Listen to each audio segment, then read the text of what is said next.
नाजरीन, तेलंगाना न्यूज़ की खबरों में आपका खैर मकदम है। आइए देखते हैं चंद तफसीलात।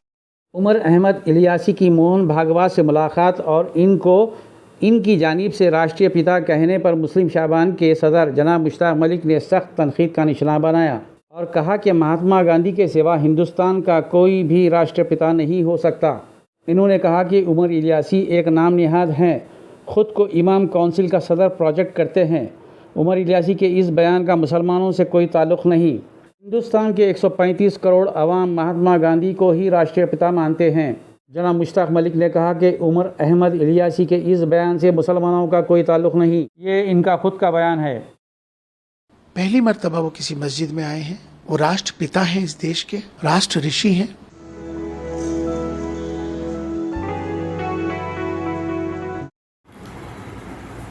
आज उमर इलियासी इमाम काउंसिल के खुद मुख्तार एक शख्सियत है और ख़ुद से बहरहाल अपने आप को प्रोजेक्ट करते हैं।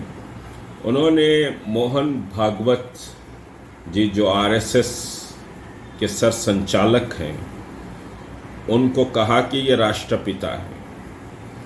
मोहन भागवत राष्ट्रपिता नहीं हो सकते हैं, न राष्ट्रपिता का मकाम इस मुल्क में कोई और ले सकता है। राष्ट्रपिता सिर्फ महात्मा गांधी हैं। महात्मा गांधी से बड़ा इस मुल्क में कोई और नहीं है। महात्मा गांधी के आइडियोलॉजी से इख्तिलाफ हो सकता है, लेकिन महात्मा गांधी के संस्कारों और महात्मा गांधी के स्ट्रगल, महात्मा गांधी के हिंदू मुस्लिम सिख ईसाई को एक नज़र से देखने का जो नज़रिया महात्मा गांधी ने देश को दिया, आज वो बर्बाद हो रहा है और उस बर्बादी के पीछे बहरहाल आरएसएस की आइडियोलॉजी है। हम इसको स्ट्रांगली कंडम करते हैं कि राष्ट्रपिता कोई नहीं हो सकता। मोहन भागवत या आरएसएस का सरबराह तो बिल्कुल ही नहीं हो सकता है।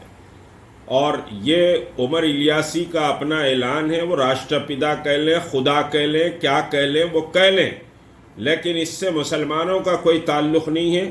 न हिंदुस्तान के 135 करोड़ अवाम का ताल्लुक़ है।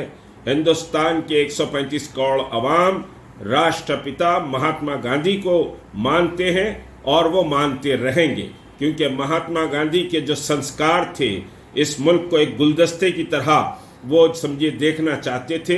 उस वजह से वो राष्ट्रपिता बने। देश की आज़ादी के लिए उन्हें कुर्बानियाँ दी। बहरहाल राष्ट्रपिता जो उमर इलियासी ने कहा वो बदबख्ती है। बहरहाल ये खुद समझिए कि जूते उठाने और चापलूसी करने से कोई मकाम हासिल नहीं होता। शुक्रिया।